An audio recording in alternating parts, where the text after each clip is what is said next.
Donc, juste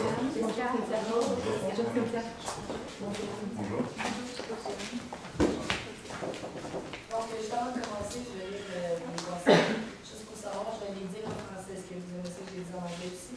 Non, français, c'est bon. Donc, bienvenue de comptabilité. Si jamais des gens dans la salle qui ont un téléphone cellulaire ou un appareil électronique qui n'est pas sur silence, s'il vous plaît, mettez sur silence ou fermez-le. Donc, chaque équipe dispose de 20 minutes afin de présenter son cas au juge. J'afficherai un carton pour les 10, les 5 et les 2 dernières minutes, ainsi que les 30 dernières secondes de la présentation. Lors des 10 dernières secondes du discours, vous indiquerez à l'aide de mes 2 mains le nombre de secondes restantes. Une équipe n'ayant pas terminé sa présentation après 20 minutes se verra arrêtée afin de passer à la période de questions. Une période de questions d'une durée maximale de 5 minutes est allouée au jury à la fin de la présentation. Je tiens à rappeler au jury qu'il est obligatoire de poser au moins une question dans cette période. J'inviterai maintenant les juges à se présenter. Vous pouvez se débuter. Anne-Jeanne Pédard, auditrice chez Raymond Chabot. Tania Dubé, chargée d'enseignement à la faculté ici. Dave Gilna, analyste en couleur chez Excel-D'Or. Bonjour, Alex Louf, conseiller hors DCP à Québec. Justin Frappier, vérificateur chez Raymond Chabot de Grant Thornton. Alors, bonjour, M. Sénécal. Ça nous fait plaisir d'être avec vous ici aujourd'hui. Donc, nous sommes ici pour parler des perspectives d'avenir de notre entreprise Plastique Sénécal. Comme vous le savez, nous œuvrons dans un secteur qui est très prometteur puisque les produits plastiques sont de plus en plus utilisés dans des biens de consommation courante. Et comme il s'agit d'un produit écologique, il est de plus en plus recherché sur le marché.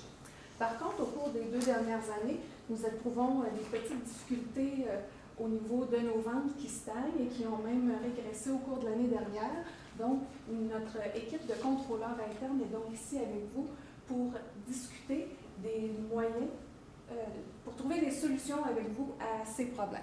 Alors, je vous les présente. Il s'agit de Jessica Lagu, Cynthia Brunel et moi-même, Claudia Martineau. Ça ne marche pas? Avec le souris. Donc, au cours de notre présentation, nous allons demeurer centrés sur notre objectif qui est d'augmenter nos ventes rapidement. Il y a différents projets qui pourraient nous permettre d'atteindre cet objectif qu'on va étudier avec vous, soit l'acquisition de Moulage Inc., l'acquisition d'une presse à injection. Il y a également une commande spéciale qui nous a été demandée par un client et on pourrait aussi opter pour la certification ISO. Par la suite, nous allons regarder comment nous pourrons financer les projets qui sont souhaitables pour notre entreprise et nous terminerons par différents problèmes de gestion dont nous allons discuter au cours de notre dernière rencontre. Je cède la parole à ma collègue Jessica qui va aborder le premier projet. Oui, donc, le premier projet en lien avec les ventes, pour pouvoir augmenter nos ventes, c'est l'acquisition de Moulage Inc. On a eu une offre précédemment reliée à cette entreprise. Donc, pour analyser ce projet, on va analyser le côté qualitatif pour savoir si c'est souhaitable pour nous d'acquérir cette entreprise. Ensuite, on va analyser le volet quantitatif pour savoir si ça va être rentable ou si ça ne le sera pas. Puis, on va vous recommander de l'acquérir ou non par la suite. Donc, il y a plusieurs incitatifs et menaces reliés à ce projet. Tout d'abord, il s'agit d'une entreprise très bien établie qui est dans un nouveau marché. Donc, on va pouvoir augmenter nos parts de marché grâce à cette entreprise. Puis, elle utilise un nouveau processus. Donc, notre innovation va pouvoir s'améliorer. De plus, on a une petite faiblesse dans notre entreprise présentement au niveau de l'environnement. Cette entreprise utilise un processus qui aide la stabilité au niveau de la fabrication des polymères recyclés. Toutefois, il s'agit d'une nouvelle technologie que notre entreprise n'utilise pas. Donc, il faudra s'assurer de bien former les employés pour s'assurer qu'ils utilisent cette technologie adéquatement. Puis, il faudra penser à investir un certain montant dans les actifs puisqu'ils ne sont pas jeunes présentement. Donc, il faudra penser à investir un montant d'ici 5 ans. Puis, il s'agit d'une niche très exigeante présentement. Pour l'analyse quantitative, avant d'entrer dans le cœur de l'analyse, soit la valeur de l'entreprise que nous voulons acquérir, nous avons tout d'abord calculé le coût moyen pondéré en capital de l'entreprise, puisque ce coût va nous permettre d'évaluer la rentabilité des projets et s'assurer que nos projets sont suffisamment rentables pour couvrir le coût des sources de financement de l'entreprise.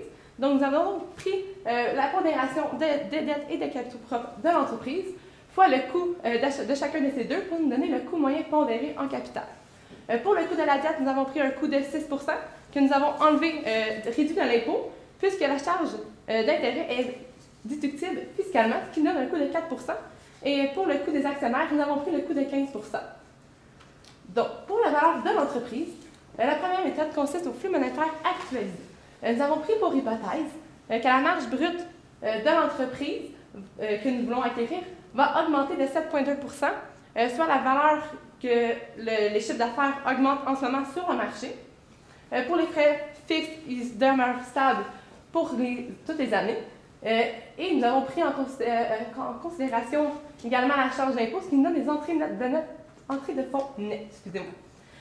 Nous avons actualisé le tout pour nous donner un flux monétaire actualisé.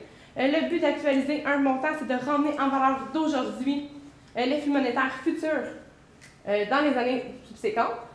À cette valeur-là, il faut ajouter les actifs superflus que l'entreprise moulage détient. En ce moment, le déplacement pour 294 000, ce qui nous donne une valeur d'entreprise d'environ 1,9 million de $.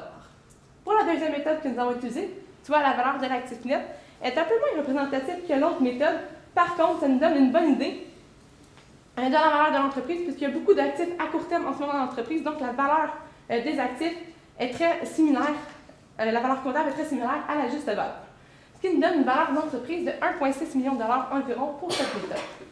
Globalement, pour la première méthode des flux monétaires actualisés, nous arrivons à une valeur de 1,9 million de $. Pour la deuxième méthode, une valeur de 1,6 million de $, alors que l'entreprise nous demande en ce moment 2 millions de $. C'est un peu plus élevé que notre fourchette de prix que nous avons calculée, mais par contre, l'entreprise va pouvoir vraiment nous aider à innover ultérieurement, ce qui on peut donc considérer que c'est un prix intéressant pour nous. Comme je viens de mentionner, c'est un projet innovateur. On va pouvoir développer un nouveau processus. C'est un projet qui est rentable et ça va permettre d'atteindre l'objectif d'augmentation des ventes. On vous recommande donc d'aller de l'avant avec ce projet. Donc, passez maintenant au deuxième projet, qui est l'acquisition de la presse à injection avec Jessica. Donc, pour analyser ce projet, on va utiliser la même méthode que précédemment. Donc, il existe plusieurs points positifs et négatifs reliés à ce projet. Tout d'abord, grâce à ce nouveau procédé, on va pouvoir créer de nouveaux produits, ce qui va augmenter encore une fois nos parts de marché. Grâce à ce procédé, on va pouvoir avoir un meilleur traitement des polymères recyclés, comme le projet précédent. Puis, selon nos recherches précédentes, il existe plusieurs clients potentiels. Donc, il y a plusieurs ventes potentielles qu'on pourra faire. Puis, nos concurrents actuellement ne possèdent pas cette technologie, donc il s'agira d'un avantage concurrentiel pour nous. Toutefois, il faudra s'assurer que les machines suédoises sont valides avec les normes canadiennes pour éviter des malentendus. Puis, il faudra s'assurer de bien former les employés puisqu'il s'agit d'une nouvelle technologie. Pour l'analyse quantitative, nous avons pris les analyses de probabilité que le spécialiste nous a données. Donc, il y avait 3 possibilités de scénario, soit le pessimiste, le réaliste et l'optimiste. Pour le pessimiste, il y avait une probabilité de 35 % qui se réalise, alors que pour le réaliste, 50 % et pour l'optimiste, 15 %. Nous avons pris le pourcentage d'heures qui était possible de faire avec la machine, soit par exemple pour la première année, le scénario pessimiste, 50 heures, 50 % des heures pourraient être utilisées seulement, selon ce scénario, fois le 35 %, ce qui nous donne un pourcentage de 18 % qu'on pourrait utiliser de la capacité. Donc, nous avons fait le même principe pour chaque année, ce qui nous donne un total pour la première année, quand on additionne les 3 scénarios, de 61 % des heures. On a une capacité de 7000 heures de disponibles, ce qui nous donne 4288 heures pour la première année. Pour l'année 2 à 3, c'est 68 % de 7000 heures, ce qui nous donne 4767 heures. Et pour les années 4 à 7, c'est 75 % de 7000 heures, ce qui nous donne 5233 heures. Par la suite, nous avons utilisé un outil qui s'appelle la vanne pour calculer la rentabilité du projet. La vanne nous permet d'actualiser les flux monétaires futurs que la machine va nous apporter. C'est comme l'autre méthode, dans le fond, ça permet de ramener en valeur d'aujourd'hui les flux monétaires futurs. À l'année 0, il faut acquérir la machine de 925 000 $. Également, on a des coûts au niveau des tests de fonctionnement qu'il faudra déverser de 75 000 $. Et le tout nous permet d'avoir des économies d'impôts d'environ 20 000 $. Par la suite, nous avons calculé les entrées et les sorties de fonds reliés au projet.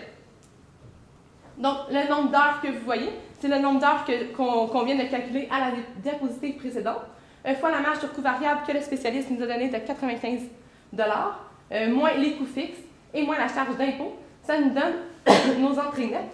Pour la 7e année, il faut prendre également en considération qu'il sera possible de revendre la machine et qu'il y aura une valeur de 250 000 résiduelle à ce moment. Ça nous donne une valeur négative de 304 000 $. Donc, ici, on a fait une analyse de sensibilité pour savoir si le projet pourrait être rentable. Donc, le premier scénario que vous voyez, c'est le scénario que je viens de montrer avec les probabilités qui nous donne négatif de 304 000 $. Le deuxième, on s'est dit, si le scénario réaliste arrive, seulement lui, qu'est-ce que ça donnerait? Encore une fois, ça donne un scénario qui est négatif de 278 000 $. Nous avons donc regardé le scénario optimiste et est encore négatif à 700 000 $. Malgré le fait que c'est un projet innovateur et que ça permettrait à l'entreprise d'avoir de nouveaux processus et que c'est un projet qui serait éco-responsable, on ne vous conseille pas d'aller de l'avant puisque c'est un projet qui est non rentable. Ça va vous donner une marge bénéficiaire brute négative ou peu élevée, ce qui va gruger la marge. Et en ce moment, si vous voulez aller de l'avant avec de nouveaux projets, il faut aller investir, il faut demander faire une demande de financement auprès de la banque et la banque exige 12 % de marge bénéficiaire brute, ce qui pourrait être très risqué à ce moment-là. Nous allons passer au second projet avec Claudiane. Alors, pour la commande spéciale, nous allons regarder la demande d'un des clients de nous fournir une commande spéciale qui est très élevée. On va regarder les avantages de cette commande-là. Comme c'est un client qui est important pour nous, bien, ça va nous permettre de le satisfaire. Il va être heureux si on répond à sa demande. Lui souhaite augmenter sa clientèle par les produits qu'il commande chez nous et s'il y parvient, pour nous, ça pourra représenter une hausse des ventes potentielles et ça permettra de s'assurer du travail pour nos employés pendant les 2 prochains mois. Par contre, la marge brute que cette vente-là va nous générer est seulement de 3 %. Et par la suite, ce qui a été envisagé, c'est d'ajuster notre prix pour ramener notre marge à un niveau supérieur. Donc, compte tenu de ces éléments-là, le fait que la marge brute est de 3 % seulement, alors que nous, habituellement, nous exigeons une marge de 12 %, puisque si nous désirons aller de l'avant, comme le disait Cynthia, la banque nous sera nécessaire pour obtenir du financement. Celle-ci exige également une marge brute de 12 %. Puisqu'on prévoit ajuster nos prix de façon subséquente, ça pourrait être difficile de le faire. Les clients pourraient ne pas approuver cet ajustement de prix-là. Et la hausse des ventes pour nous est très incertaine et difficile à quantifier. Donc, on ne vous recommande pas d'aller de l'avant avec la commande spéciale. En ce qui concerne la certification ISO, nous allons aussi regarder les différents avantages et inconvénients de ce projet. Ça nous permettra d'être plus concurrentiels. Certains clients se sont montrés intéressés à ce que nous acquérons cette certification. Ça va augmenter la confiance des clients envers nos produits et ça va nous permettre aussi d'augmenter notre part sur le marché. Par contre, ça peut créer du mécontentement chez les employés parce que ceux-ci se verront augmenter leur charge de travail. Les coûts sont assez importants, de plus de 50 000 $ pour chacune des certifications. Et on a parlé peut-être d'en acquérir 2, soit la 9001 et la 14001. Et pour le moment, les avantages ne sont pas quantifiés. On ne sait pas combien ça pourra nous générer de revenus supérieurs pour l'instant. Donc, ce qu'on vous recommande comme point de départ, c'est de miser sur l'acquisition de Moulage Inc. Eux ont cette certification-là. Donc, après l'acquisition d'entreprise, on pourra profiter de leur expérience et de leur connaissance pour mieux comprendre comment fonctionne la certification. On recommande aussi d'embaucher un spécialiste pour nous permettre de bien comprendre quels seront les coûts pour nous et quels seront les avantages qu'on pourra en retirer. Donc, on vous recommande plutôt de retarder le projet pour le moment. Au niveau des sources de financement qui nous seront nécessaires, Cynthia va poursuivre. Donc, pour le financement, on va regarder avec vous un budget de caisse pour évaluer le besoin de financement qu'on a besoin pour faire à l'acquisition de moulage. Par la suite, on va regarder les sources de financement nécessaires pour combler ce besoin. Et nous allons faire une recommandation. Donc, pour le budget de caisse, on est parti du bénéfice avant impôt, que nous avons réajusté de l'amortissement pour obtenir seulement les flux monétaires, puisqu'on veut établir les fonds autogénérés par l'entreprise. Nous en tenons compte par la suite de l'impôt, ce qui nous donne des fonds autogénérés par l'entreprise de 297 000 $. Nous avons pris comme prix d'acquisition de moulage 2 millions $, soit la valeur demandée par le client, ce qui nous donne un besoin de financement de 1,7 million $. excusez-moi. En ce moment, la banque est prête à nous prêter 2,6 millions de dollars. C'est déjà préapprouvé. Et le besoin de financement est de 1,7 million de dollars. Il sera donc possible de financer la totalité avec la banque. Pour la charge d'intérêt, la banque exige 6 d'intérêt, ce qui nous donne une charge de 102 000 $. Et si on prend pour hypothèse que le capital sera remboursé sur 10 ans, ça nous fait un remboursement de capital de 170 000 $ pour un total de 272 000 $. En ce moment, l'entreprise a des fonds autogénérés de 297 000 $. C'est donc déjà suffisant pour rembourser le capital et les intérêts à chaque année. Et par la suite, il faut prendre en considération qu'il y aura les fonds autogénérés également de moulage qui vont s'ajouter aux nôtres, ce qui va nous donner des meilleures liquidités. Donc, comme ma collègue l'a mentionné, la banque s'engage à nous prêter un montant de 2,4 millions de dollars à un taux d'intérêt de 6 Toutefois, il y a certains ratios qu'il faut respecter pour avoir ce prêt. Tout d'abord, il faut respecter la marge brute de 12 Présentement, en ajoutant l'emprunt à nos chiffres actuels, on arrivera à une marge brute de 13 Donc, on respecte ce critère. Puis ensuite, elle désire que la proportion de la dette à long terme sur les actifs soit équivalent à 60 Donc, présentement, on voit qu'on arrive à une dette à long terme équivalent à 44 Donc, ensuite, elle exige également que le fonds propre soit équivalent à 40 des actifs. On arrive à 40 pile, donc on respecte tous les critères. On va pouvoir avoir le prêt. Donc, on n'aura pas besoin de sources de financement supplémentaires. J'essaie maintenant la parole à Claudiane. Alors, il y a certains problèmes de gestion qu'on a soulevés lors de notre dernière rencontre dont on aimerait discuter avec vous. On va commencer par la poursuite. Il y a un client qui a engagé une poursuite envers nous. Nous lui avons vendu des pièces de plastique et une fois qu'elles ont été chauffées dans son entreprise, ça a dégagé des vapeurs qui ont rendu les employés malades. Pour l'instant, cette poursuite-là est en... Nos avocats sont en pourparlers avec les avocats de notre client.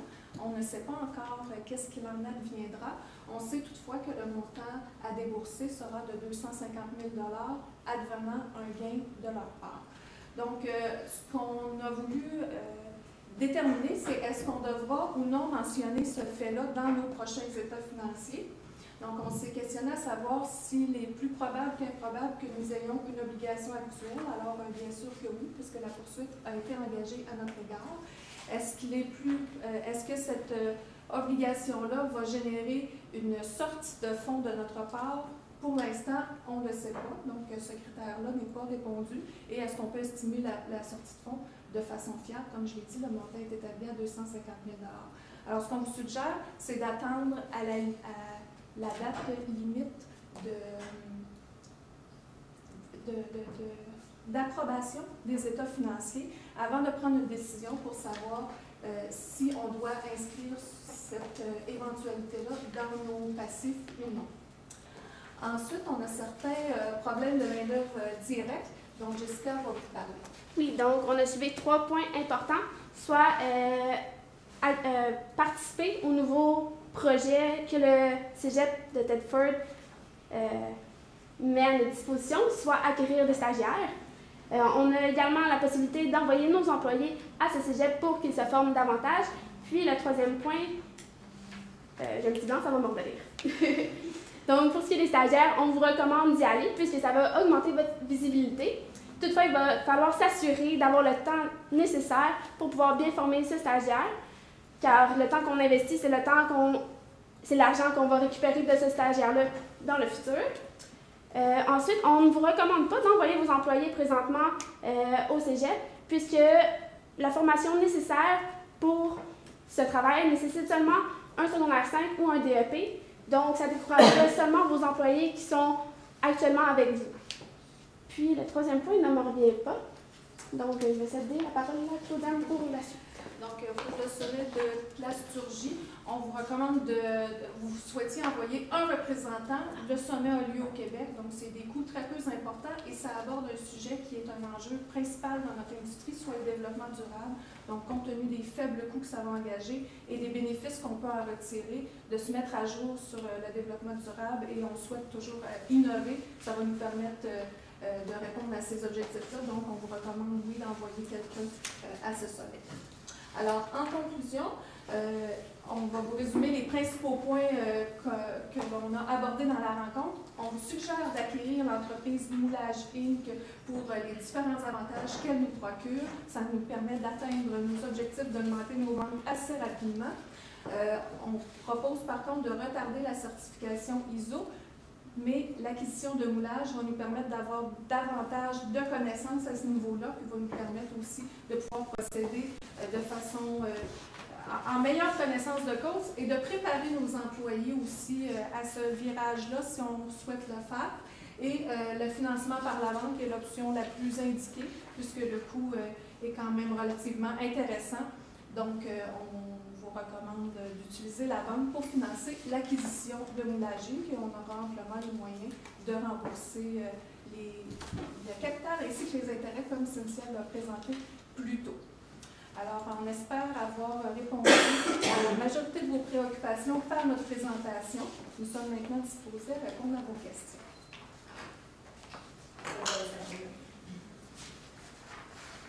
Pour le coût moyen pondéré du capital que vous avez utilisé, est-ce une raison particulière que vous n'avez pas pris la structure financière de la compagnie post-fusion, une fois les deux consolidés ensemble?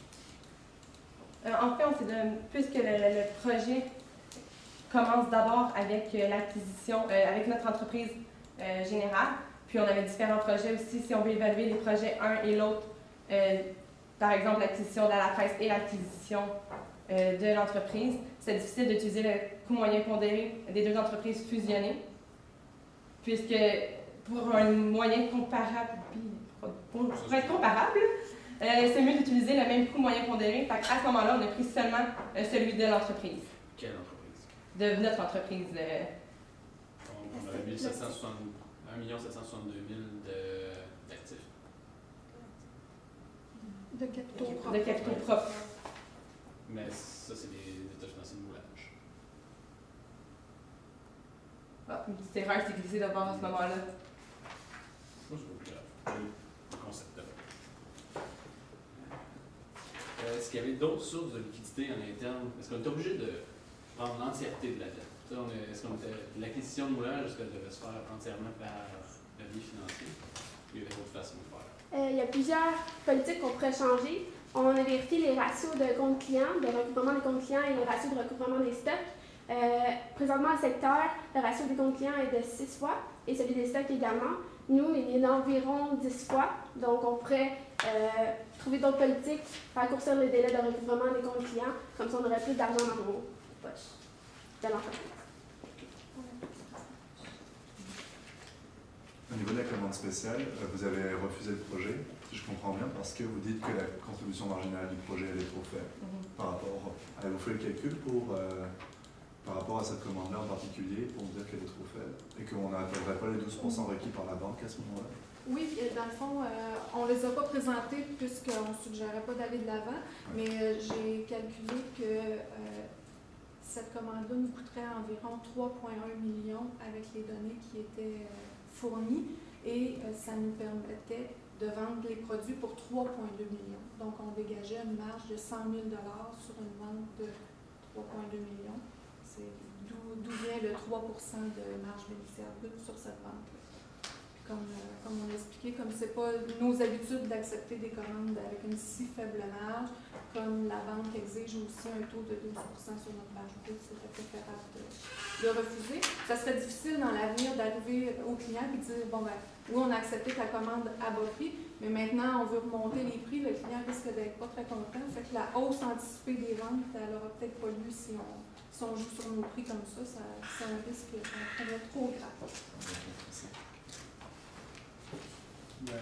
Concernant la poursuite, est-ce qu'il y avait d'autres options que l'inclusion passive? Est-ce qu'il y avait d'autres moyens d'en faire part pour Oui, ben dans le fond, ça pourrait être mentionné par note dans nos états financiers. Là, ça va dépendre un peu de comment nos avocats vont évoluer dans leur discussion avec les avocats du client. Si la poursuite devient très probable et que le montant est établi clairement, on l'inclut dans nos passifs. Si le montant devient plus flou, mais qu'on est quand même quasiment certain de devoir payer, là, on pourra mettre une note aux états financiers en indiquant la meilleure fourchette de prix possible. Okay. Puis si éventuellement nos avocats nous disent que c'est dans la poche et qu'on va vraiment gagner, mais ça se peut qu'on n'ait pas d'indication à mettre dans les états financiers, mais on va attendre le plus loin possible là, pour avoir les conclusions de notre avocat là-dessus. Vous avez parlé d'ISO. Excusez-moi, une question. Vous avez parlé d'ISO, vous dites qu'on peut attendre, on va prendre moulage, donc ils vont nous donner leur savoir-faire. Et vous nous disiez quand même qu'on devrait aller embaucher un spécialiste. Est-ce qu'on va aller chercher à l'interne? Est-ce qu'on ne devrait pas justement donner la promotion pour avoir un directeur de qualité ou on s'en va à l'externe pour avoir ce spécialiste-là? Pour l'instant, on ne connaît pas trop la procédure de certification. On sait que ça va nous coûter quand même assez cher, mais on ne sait pas les coûts, on ne sait pas qu'est-ce que ça va nous rapporter. Donc, c'est pour ça qu'on disait, avec l'acquisition de moulage, ça va nous permettre d'avoir une meilleure connaissance. Là, pour l'instant, avec les connaissances qu'on a, ça serait préférable de faire appel à un spécialiste, mais peut-être qu'avec les employés qui sont chez Moulage actuellement, ça va être, ils vont avoir assez d'expérience et de connaissances, peut-être qu'on n'aura pas à le faire, mais pour l'instant, au niveau où on en est, si on voulait le faire demain matin, ça serait préférable de se faire accompagner.